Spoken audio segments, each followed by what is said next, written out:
And then welcome to Insight, everyone. I'm Nnamdi Odipo. And I'm Elizabeth Omori. Happy Independence, Nigeria, and thanks for joining us.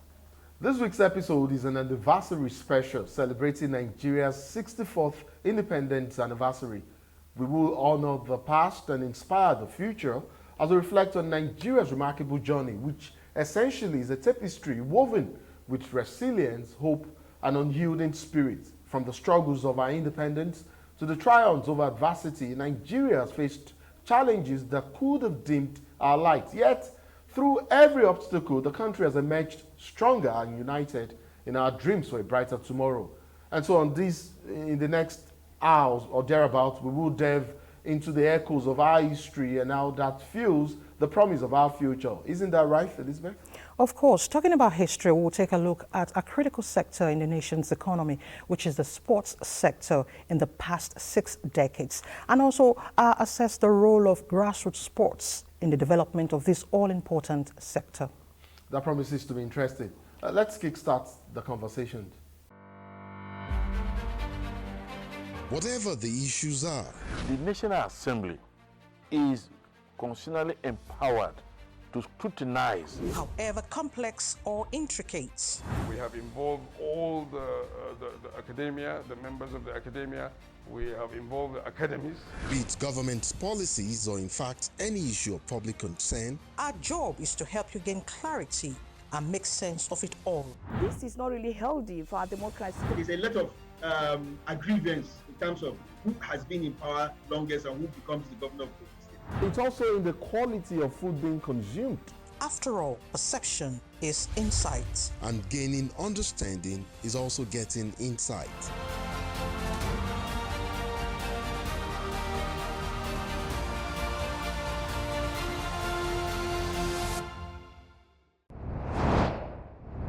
As we celebrate Nigeria's 64th independence anniversary, we reflect on a journey marked by profound struggles, economic setbacks, social divides, and political turbulence.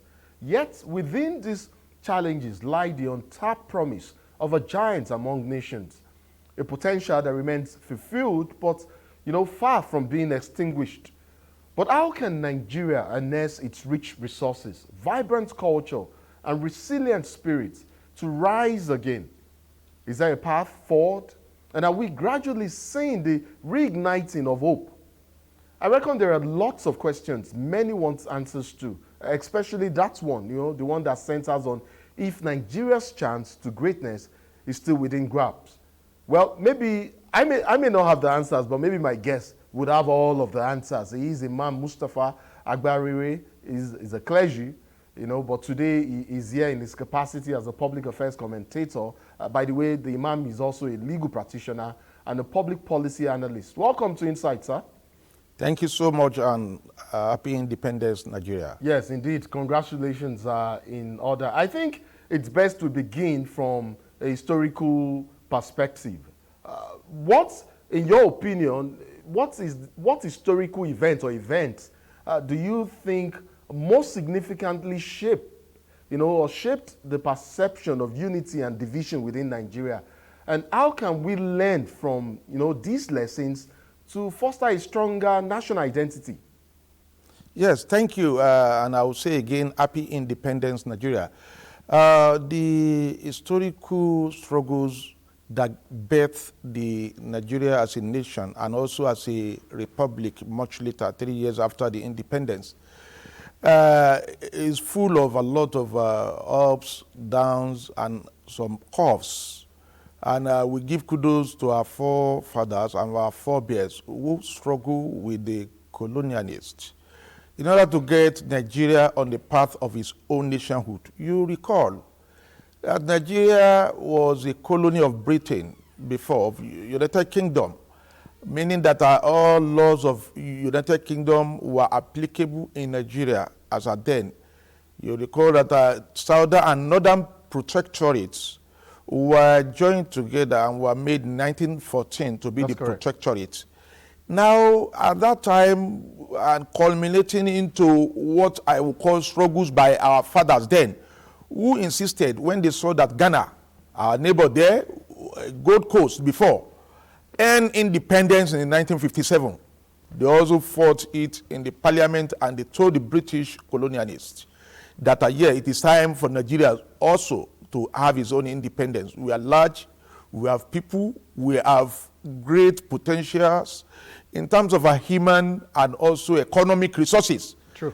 And our masters then, well, though reluctantly, they acceded to that request. In 1961 October, Nigeria gained the independence. So it's a milestone, and which cannot be erased in the history of the nation. And celebrating it is also not a small thing. It will be a big feat, and every Nigerian should know that celebrating it is more or less like we have our liberation. So, Imam, is that perhaps, in your opinion, is that the biggest of all of the historical events that shape our unity?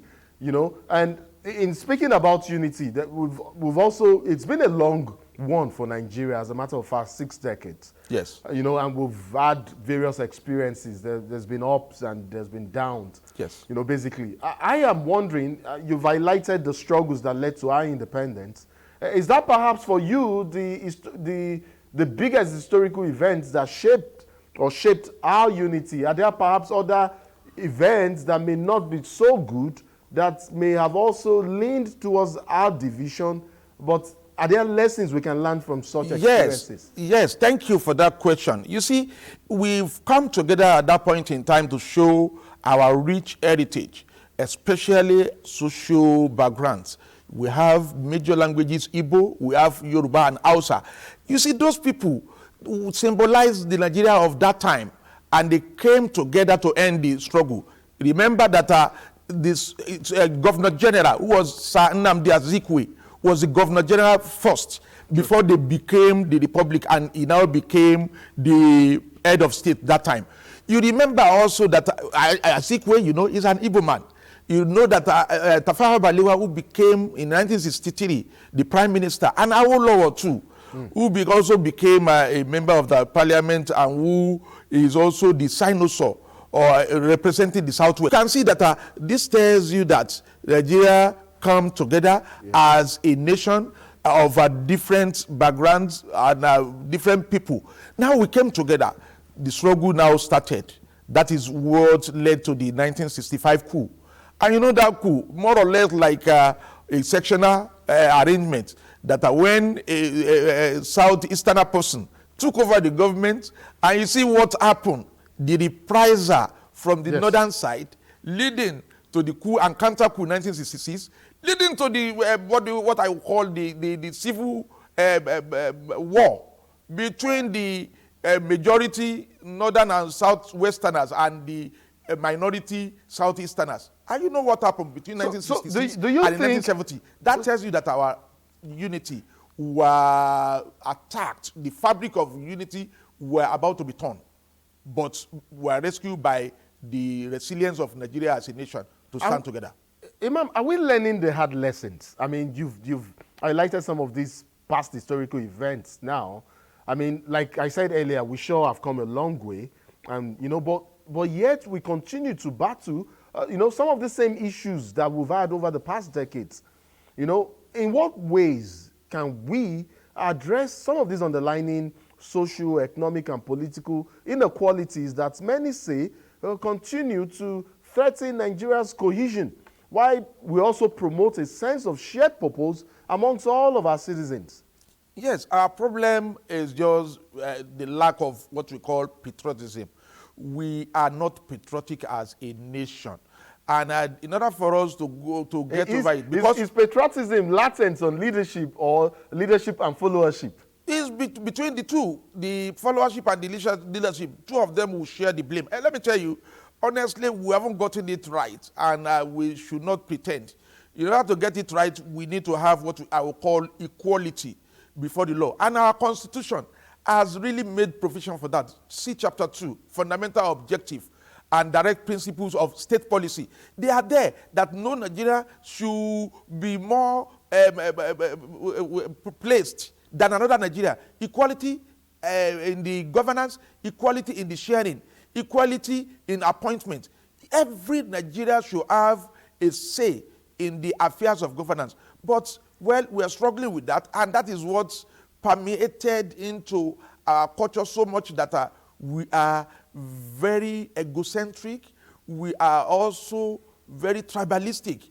And until we throw all these tribalistic sentiments into the dustbin, we can't get it right. Thank God that all threats against the nation, against the nationhood of Nigeria, from the sentimental perspective of the dichotomy, as all of them fail. All of them, I would say, they fail. We've seen a lot of coups that are regionals. We have seen, even when we come to democracy proper, when we come to this democracy, we see that some part of the country are agitating that they were left behind. So for us to get it right, we have to carry everybody along. We have to allow the spirit of our constitution, especially that chapter 2, to prevail over primordial or regional sentiments. That is the only way we can get it right. I'm quite excited. Maybe not excited.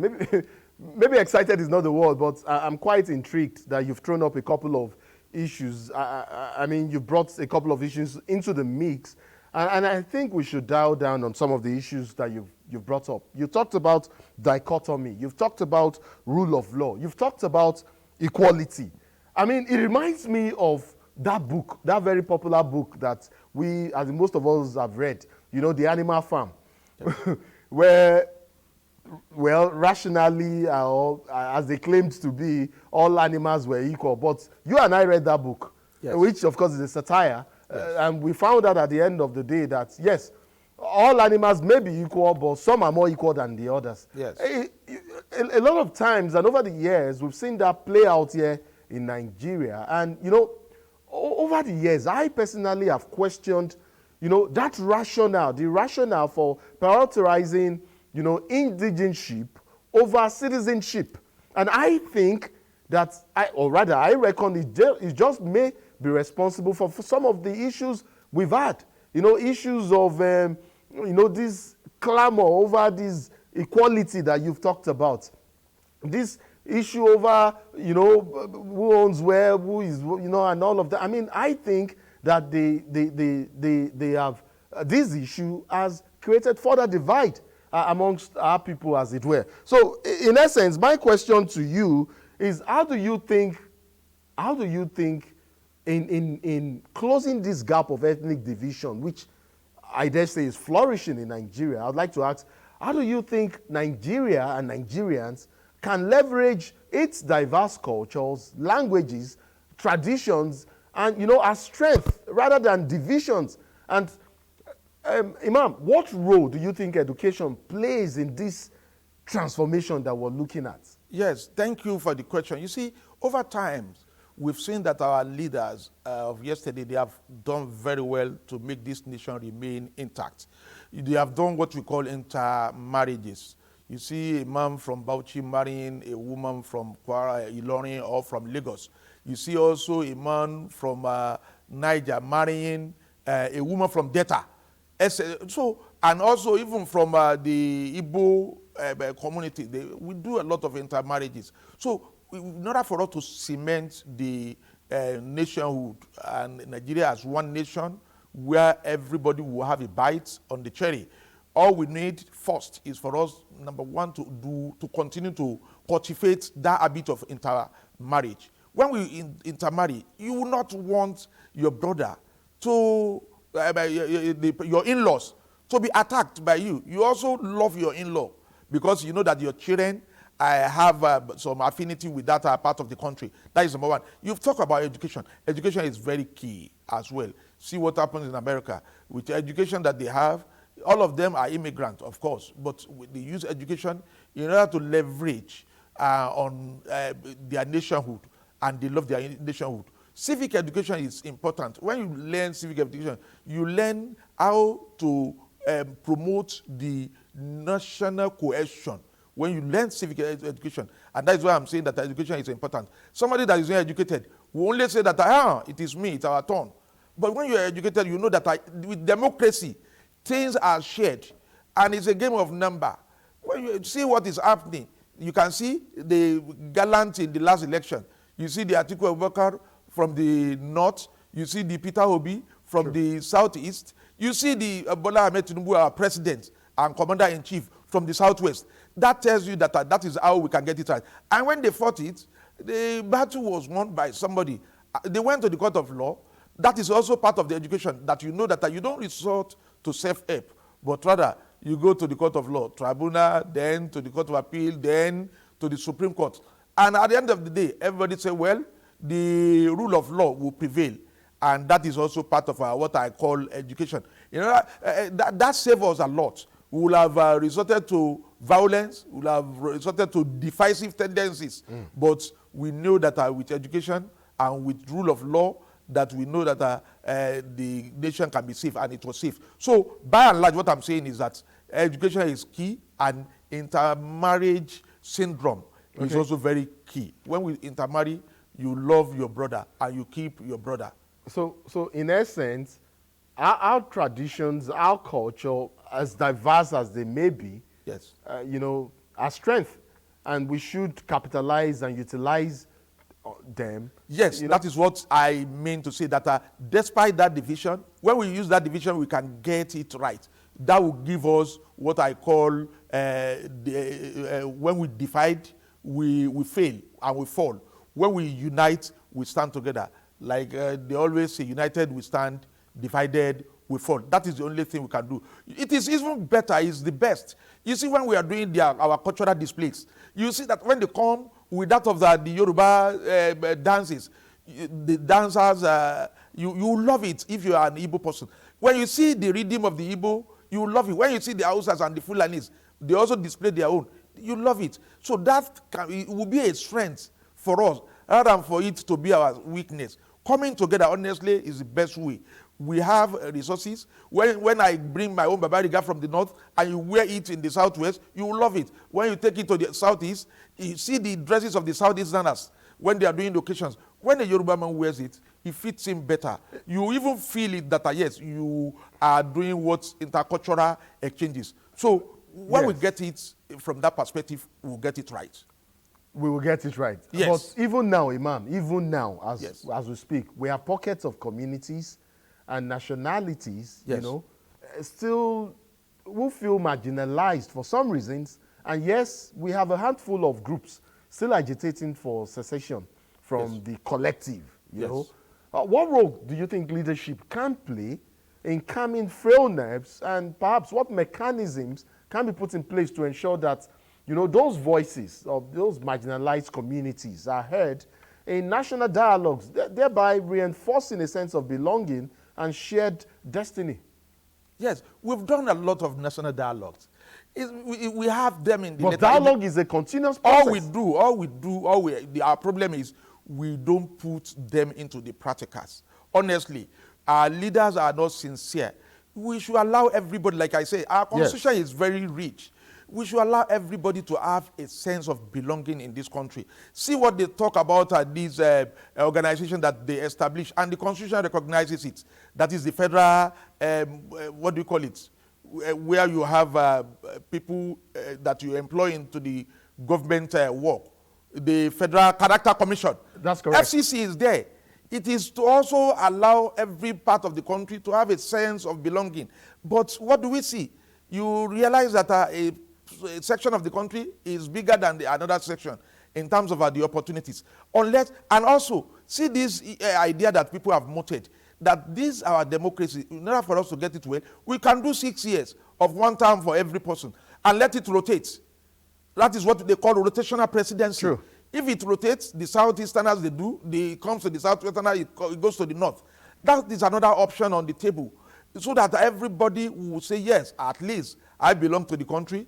I also have what I contribute into the economy of the country. These people from the oil-rich south, they bring oil, which is the mainstay of our economy. The north, they are bringing what I can call cocoa, cola nut, what do you call it? Cola nut. They also bring animal resources. See the southwesterners, they bring cocoa and everything. So if we do what we call equality and we put everything on the table, we'll get it right. Like I say, derivation formula that they gave the people of the south who are producing the oil, They gave them 13%. They are also agitating they want more. Yes, of course, they deserve it, and deservingly they deserve it because we get that thing under their land. The same thing, everybody, every part of the country should also struggle to have something he can place on the table in order for him to get the better economic participation. Now, in the democratic setting, I think that option that I just mentioned is very key. Rotational presidency can save us a lot. All these agitations that we have during the election that people are making people to think that they don't belong, they are not part of the country. That would save that. That would save us a lot. And also the issue of a federal character commission should also be made to have the enforcement of all the rules of that commission. Then corruption, we should also kill corruption. I mean, there's definitely plenty to say about this whole issue. Yes. But of course, we're still in the thick of the celebration. For as long as it will take, I'm sure some of these issues will continue to come up and we'll continue to address them. Yes. I'd like to thank you so much, Imam Mustafa Agbarere, clergy, but of course, a public affairs analyst and commentator. Let's not forget that the Imam here is also a legal practitioner as well. I'd like to thank you so much for coming on Insight. Thank you for having me, and happy independence again to Nigeria. Nigeria shall be great. As we mark this milestone, Nigeria at 64, I'd like for us to spotlight the vibrant spirit of our youth, those we consider the heart and soul of our nation, young Nigerians who are today driving the conversation and redefining what it means to be Nigerian with groundbreaking startups, cultural movements that inspire change. Amongst some of these many diverse young Nigerians, young adults are change makers, innovators and dreamers, many holding the keys to a brighter future for Nigeria, one that is truly united and prosperous. Are their hopes and aspirations burning brighter? Are they able to flip challenges into opportunities and craft a legacy that echoes for generations? Joining me now is a panel of four drawn from my focal group, all young adults, brimming with energy, positive vibes, I should say. Let me welcome Omomolade Akinsiju, John Adeleke, Blessing Bisom, and Peace Nwadike. Guys, good to have you all here. Welcome to Insight. Thank you very much. It's nice Great, to be here. fantastic. Let's just jump straight into it. Guys, let me ask you, because I see, something that comes, that presents in a manner that I somewhat don't like. I wonder how it makes you feel. Let me just quickly paint the scenario. How do you feel when some people or persons say that young youth or young adults, rather, like yourself, are apathetic to issues of national unity, national discourse? If that is true, then I guess what I see mostly on the streets of Twitter and Instagram are then misleading, because, I see youths or young persons with interventions that show, somehow that they care. Otherwise, they would remain largely on some of these issues. I guess my question to you is, how can today's Gen Zs or maybe millennials for that matter transform some of these energies that we see on the streets of social media and potentials into positive agents of change for national unity and for economic prosperity of Nigeria? Okay, well, we actually need to change that mindset, because let's start from a Yoruba family, because I'm from a Yoruba home. There's this saying that says, "Kinomode mo." It means that what does the young child know?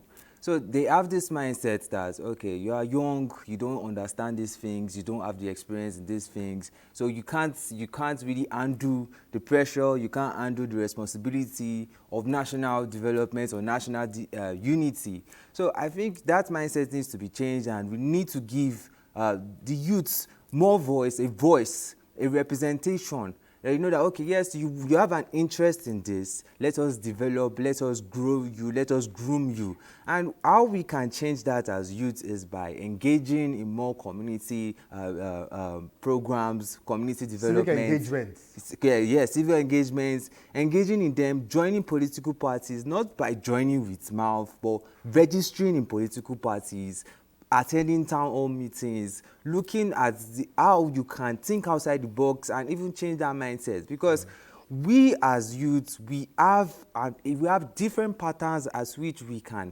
bring to problem solving issues, and how we can solve a lot of things as youths. But you see, I feel when that voice is given to us, and when the older generation can say, okay, let's give these people a representation, and I feel that can change everything about it. Because me personally, I always want to see myself at that top, but I get discouraged when I hear people say, what do you know? How can you handle this? What do you know? We have been here since 40 years. I said, I've seen a lot of things, but just give me that chance.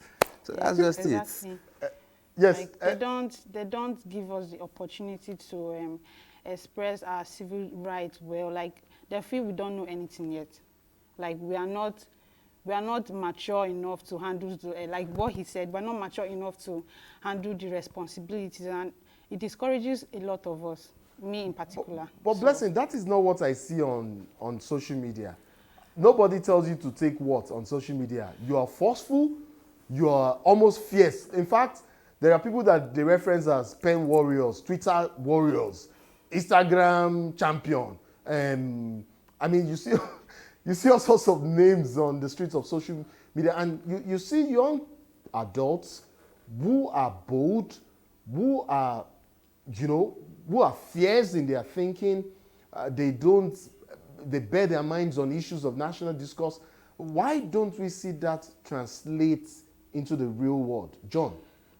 Okay, speaking on why we don't see basically the effects of the youths in the real world, it's in terms of their interventions now. Yes. In terms of their interventions, it stems from the lackluster that has been built in from a point where it seems by, okay, you are not ready for this, or it seems by there are no platforms created for the youths to rise up through the system.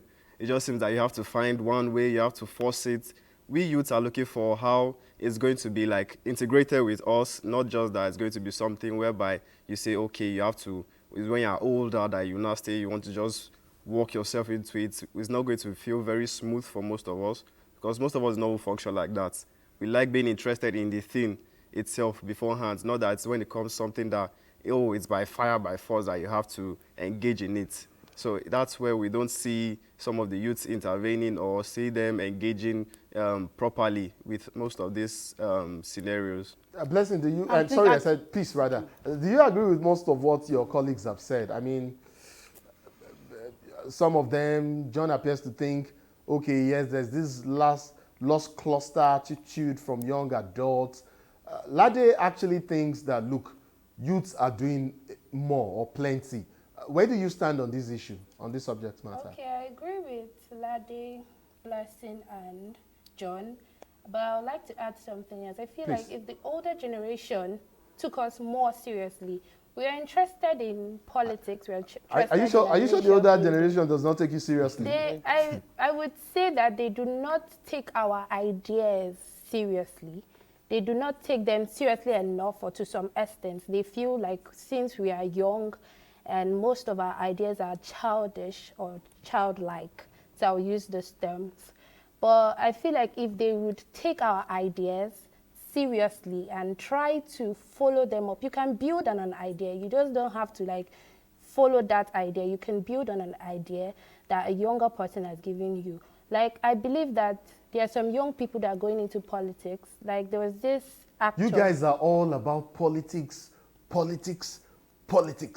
I mean, is that the cocoa right now? I mean, is it, and why that notion of politics? I mean, I see youths, innovators, people, entrepreneurs. It's not even politics. And they are making interventions, and they are making successes, paving ways, I mean, the way for other people, young persons, young adults like yourselves to follow. Guys, while we're on this subject, and talking about youth paving the way and inspiring others, there's this flip side to the conversation. Youths like yourself, young adults like yourselves, also engaged in some negative, nefarious practices. Like, before we started this conversation, I did a quick pause with you guys. I said, if we were to take a quick count of, say, there's this new word now that they call HK, also kingdom, and we were to take a quick count of those involved in practices, and we know these practices. We're talking about practices like internet fraud, you know, financial scams and all of that, and they now have a tag for it, also Kingdom. If we were to take a quick count or polls of those, you know, the population of the also Kingdom, it will probably be 10 out of 10 young persons. If we were to talk about those involved in ritual killings and other forms of crime and criminality, it will probably be maybe like an average of 8 to 10 young persons. You know, so what factors do you think contribute to this rising trend of crime and criminality, you know, amongst young adults in Nigeria? And how can addressing these root causes, you know, how can we address these root causes and perhaps help these young persons redirect their talent towards constructive nation building? So that is a very interesting topic, because even among ourselves, we always have these discussions, because when it comes to the whole internet fraud thing, or their thugs, or their ritual killings, it's down to what is the purpose behind why they are doing all this. It's because they are trying to get the bag, as we say, or they are trying to get money. Because if there were proper jobs for them that they will see that they can get into and they will love, and it's not going to like frustrate who they are, we would love to do it. But it's just that sometimes you wake up and say, what is your plan today? And you just get pressured, maybe by society sometimes, because not everybody can just withstand it. And you see, okay, maybe this is what this person is doing, this is what this person is doing. Maybe if I go into that, I also see a source of income for myself. So it's down to, if you keep the youths active and interacting with each other and other activities in the society, be it the sporting category now, you keep them there, their minds are going to be working towards that place that, okay, I have this that I'm working towards too.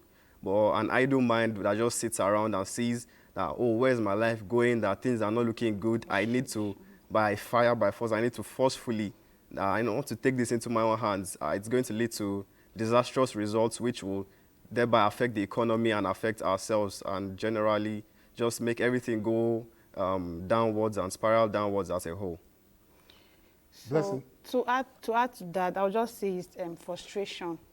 It's frustration and pressure, because at the age of like 25, in a working country, in a developed country, a youth at that age is supposed to be like already settled and not thinking of starting their life at 25 or 26. So if by that age you are already going closer to 30 years and you're already pressured and thinking about your life, as a lady, you're already thinking about your life, maybe even if you're not married and all. So there's too much pressure. And an average Nigerian youth is always frustrated. So with the whole frustration and the pressure, like your mind will just be walking around and you end up doing bad things you're not supposed to do. Guys, because you want to make it. Blessing, and I hear you, and it's in your voice and even in your face. Exactly. And I get where that is coming from. But guys, what inspires young persons these days, as in young adults? Because, and I was talking earlier, we were talking just before we started this conversation, and I said I was watching one of the game shows, one of the popular game shows on NTA, Family Field. It shows on other of our sister network programs as well. Surprisingly, there was a question that came up, and the question was that they had carried out a survey of about 500 or 600 young persons, Gen Zs mostly, and that they polled 6 most popular things that Gen Zs do. And guys, guess what? Of the 6, they now asked the participants to name the top 6 things that Gen Zs are most involved in. And what I saw from the answers were issues, things like phones, that's social media, that is, the craze for money, the clubbing and all of that. There was nothing serious, and all of that. But that does not remove from the fact that young Nigerians are active in the civil, engagement space, maybe not as much in the political space, but they are there. So, I mean, at this point, guys, in rounding off our conversations and our conversation, I beg your pardon, and very quickly from each of you, I would like to know, what can we do at this point so that young adults like yourselves begin to influence policies that foster unity and improve our community as a whole? We'll start from Ladi. Well, about that program is a lot. But you see, what can actually be the solution to all these things is more engagement for me. Okay. Create more empowerment. Open up the space. Yeah, create more empowerment programs. I see there are a lot of people that have talent, hidden talent. They've not even discovered themselves. They need to rediscover and discover more that they can do. But I feel in the society there are a lot of skills or talents that are being looked down upon. I'm like, what are you using this for? This cannot fetch you money. So we'll open up the space. John, let's quickly go to John. Riding along with what he has said, from a very young age, kids should have maybe forums whereby their interests are being followed. Because if a child just wakes up in Nigeria and says he wants to be an F1 driver or he wants to be a skydiver, those options are not really the most opportune that you see in Nigeria. So I feel from a very young age, even not adding the youths from the child level, there should be things put in place whereby the kids even have something to go along with and their interests, and everything is just going to work out because society is going to look for how it's going to progress itself. Blessing? So to add to that, I just feel like we need to be, the youth need to be taken seriously, because Nigerian youths are very, very talented, very hardworking, and we are always ready to thrive and ready to be successful. So they should just engage us more in, like, just put us in the forefront with them, carry us along, and whatever they are doing, I feel like with the Nigerian youth, the way we are, I feel like we are just going to make better decisions. If not better decisions, at least to help to make the country better. So finally, Peace, I'll come to you now. I mean, Nigeria at 64, that's what we're celebrating. What's your message as we go forward and look forward? Okay, I would like to say that we should embrace unity. We should try to work together, and we should embrace our diversity, embrace the spirit of how diverse we are as a nation. We should accept it and not see it as something that would scatter us or divide us, but we should embrace it and use it to bring ourselves together and increase our economy and our country and make it a better country. Guys, I cannot thank you enough for coming on Insights. I mean, yes, we've had very little time, I mean, considering how much time we've had, and I know we may need to talk some more on these issues, especially as they affect and impact young adults like yourselves. But of course, this is a going conversation. I mean, and we're still in the thick of the independence anniversary. You've said you need more space. The space is there, guys. Grab onto this space. I mean, the same way you're fierce and almost competitive on the social media, bring that to fore and, you know, just keep at it. And then you see the difference, you make the difference. Guys, I'd like to thank each and every one of you. Omolade Akinseju, John Adeleke, Blessing Bisson, and Peace Nwadike. Thank you for having us. Each and every one of you for coming to my program. Thank you. And so much. happy Independence Anniversary to you guys. Happy Independence. Thank you. Well, that's it for now. Elizabeth Omori comes up next.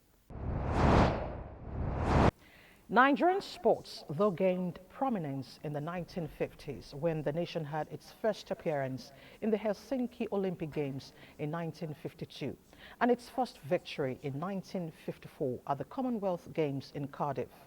In 1962, the National Sports Council was set up to raise the standard of performance in sports. As Nigeria marks 64th independence anniversary, we will go down memory lane and analyze how sports development has evolved since 1960, placing Nigeria on the global map. And my guest, Melafia Yakubu, facilitator, Melafia Grassroots Football Tournament, will speak to us. Mr. Melafia, thank you so much for joining us on Insights, and happy independence. Good morning. Happy independence. Thank you so much. Now, how have we evolved in sports in the last 6 decades? Let's begin from there. Yeah, from the trajectory of what you've just mentioned, you find out that sporting activities in Nigeria has grown.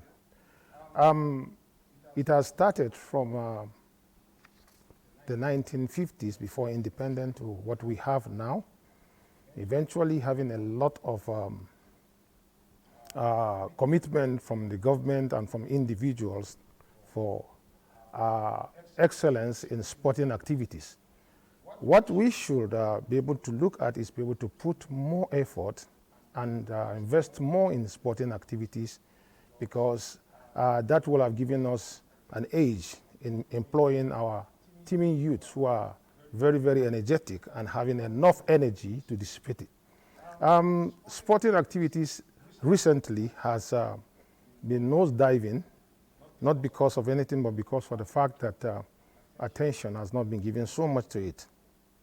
Okay, now talking about attention, looks like more focus is on football. Why are other sports not given priority attention?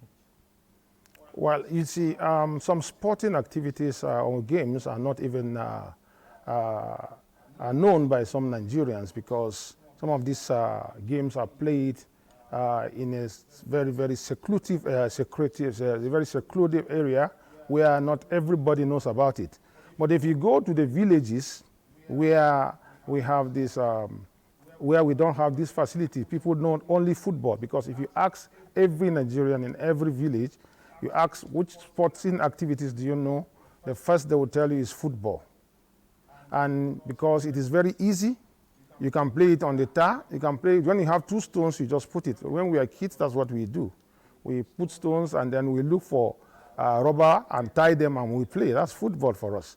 But other sporting activities need a lot of investment and needs a lot of enlightenment. That is where I was expecting that the sporting ministry will go in to be able to make it known to the general public, because we have a lot of talented youth in Nigeria that will use that to explore them to be able to become champions in the world. Because we have the energy, we have the youth, we have what it takes. But looks like some sports are just there. We are not harnessing the potentials of the sports.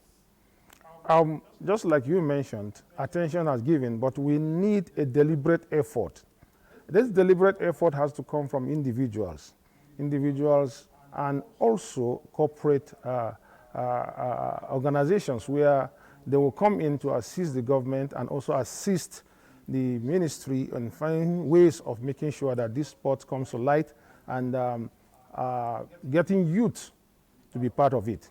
Let's talk about grassroots sports. Are we thriving in this area? Well, that's another aspect that I felt that has been also been neglected. And you see, if you go to the youth, you'll be able to find out that there are a lot of talents that are being wasted. A lot of talent, because my reasons why I insisted, because as an instrument to settle peace, because we had little communal crisis in our areas at that time, and there was no peace. People were running away from the community. But when this competition comes, it restores peace. And having had that, we found out that we saw some young youth, talented youth, that exhibited football. But because they do not have exposure and they do not have somebody to take them to limelight. For example, Dambe, which is very popular in northern Nigeria. How can we harness this sports? Because we have these young talents. They are budding, they are willing, they have all it takes. Why are we not harnessing what they have? It is expected that Dembe should have gone international by now, but because there are little or no sponsorship, no exposure, that has affected Dembe to this level. If you go to the Olympics, just look at the last Olympics that just passed, you saw some games that we are not even aware of. Yeah. But because they were given a lot of publicity and enlightenment, they came to light. Just recently, now, squash is joining, because it also had to fight. There are a lot of segregation, if you find out. Squash is led by an African country in the whole world. Egypt are the first in the whole world. But because there is some kind of politics, squash has not been taken into Olympics until recently. So it's the same thing that Dembe is facing and other sporting activities that are known with Africans or known in Nigeria. We need a lot of publicity, we need a lot of enlightenment, we need a lot of promotions, and that cannot succeed without corporate individuals and the multinationals and the spirited individuals. Okay. All right, you know, oftentimes it's very easy when a single person is running the show when it comes to particular sports. But you are a critical stakeholder in the sector, in the sports sector. What are the challenges you face handling the grassroots from your own perspective? The challenges are numerous. One, you face sabotage. Okay. Yeah, secondly is finance. And then, you know, when you're talking about one man running a show, it's you that knows where the problem is. The sabotage I'm talking about is where you give somebody responsibility or give him things to do and he refuses to do them when the time comes. And that will affect the program. You see, if we will have a kind of fund where people can go in, get this, and government assess to see if you are really doing something good and be able to assist. But for that of sabotage, you know, definitely when you put a program ahead of you and then you do not give it close marking, then definitely you should expect failure. You see, we have to go and look backward and see what we have done so far that makes us achieve, and then look ahead and plan towards podium activities in the next Olympic. First of all, the countries you are contesting with or the countries you are going to play against have been in camp for 4 years. So how can you just come from 2 weeks training and go and face somebody who has been working for 4 years? So what I will expect is that there should be a lot of investment in this and multinational comes in. In some countries, you find out that they gave them leverage in some other things to be able to get funds from them, to be able to sponsor sporting activities. When we engage our teaming youth, I want to assure you some of these problems we are facing will definitely fizzle away, because these youth that are responsible for all these problems have a lot of things to do and will have no energy again to go and do things that are against the law or against to disturb the peace of the people. So we need to work hard, we need to invest, we need to look inward and look at the games we feel that we have an edge on it and give it more prominence and invest so much on it so that we're able to achieve. But if we have a reason to go forth and do proud to our countries, then we should need to plan. We should give our best. We should look at that. Look, you need to critically analyze the sporting activities that we have, and then look at where we have issues and work on them before time. Okay, let's talk about the sport festivals. How much have we invested in these festivals, state-wise and nationally? These are the things I think have to be looked at. When you talk about youth games, which are we have one youth game that has just been concluded in Asaba. These are where we get our future athletes from.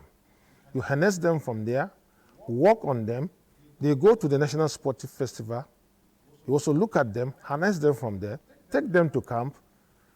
We don't have games village where youth can go, or you have to nurture them for the sporting activities we feel they are.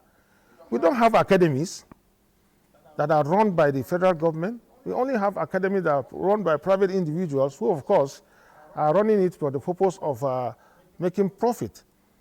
But if we want to engage the youth, then definitely we have to. The youth ministry should have the highest budget, because in other places they have schools where those youth attend, and they are schooling at the same time. But in this case, it is none. So definitely for us to say we want to make appearance and be able to get results, then definitely we have to go back to the drawing board and do the needful. So it's not all about just making appearances, because it looks like we have lost the shine when it comes to sports lately. Absolutely, because if you look at the preparation and the situation, it affected even those that were looking at for medals at the Olympics, because once the situation is not so good enough, it affects the morale of the athletes and affected the results. Even the Amusun that I was looking at, thinking that she would make something, eventually nothing comes out of that. If you look at those athletes we look at and feel that they are going to be the ones that will appear on the podium, none of them. Melafia Peace tournament. Enlighten us about this tournament. The crisis started in our areas where it affected the community, because we have more than 6 tribes that stays in that community. It affected the community, and there was misgiving between one another. And as a trained law enforcement agent, I looked at it and I found out that what will be the unifying factors, what will it be that I will do as an individual to be able to help the community.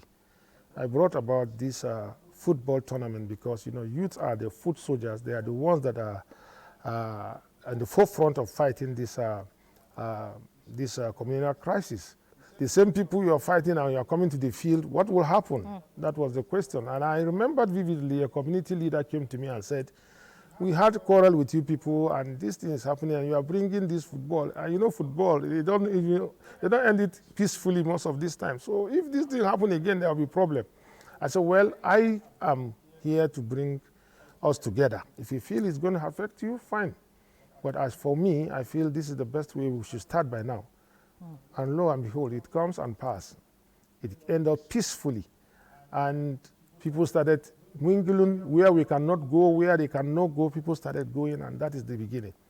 Having seen that, and I came with the second edition to consolidate on it, which of course it was successful. From there, we saw that the youth are enjoying it, and we have identified some very, very, very, very good talents among them. In a total of 32 teams, which are well kitted, we will play football for 3 months, engaging them and taking them off the street to stay away from vices. When we engage them, what you see every day is that people are looking forward for the next match. And this ember period where youth are being used for vices that are not encouraging. And we get them engaged, and you find out that the crime rate has reduced drastically. This is a very important and positive way. I would say it's a non-kinetic way to curb insecurity in our communities. But moving forward, as we celebrate 64 years of being together, how do we make this critical sector competitive? Absolutely. Government can invest and they will make more money from it. You see, football now, people take footballers outside the country and they make money from it. This is business. Yeah. Government can invest so much and they will make that same return, or they can plow it back and continue to do that because it is business. But whereby we do not create the atmosphere, then of course then you cannot reap from where you don't sow. So when we give funds, we should expect them to be used for what they are meant for. Not only in the sporting activities, the entirety of the country. So as we celebrate Nigeria, what are your words for our sportsmen and women out there? Well, my message for our sporting men and women is to know that we don't have any other country than Nigeria. We should believe in this country and give our best. Nigeria is great. Melafia Yakubu, facilitator, Melafia Grassroots Football Tournament. I want to thank you so much for your thoughts and insight this week. Thank you very much. Thank you very much. Thank you. And that's it on this episode of the program. Do join us same time next week for more on Insight. My name is Nnamdi Odipo. And I'm Elizabeth Omori. Remain patriotic and love Nigeria always. We'll see you next week. Bye for now.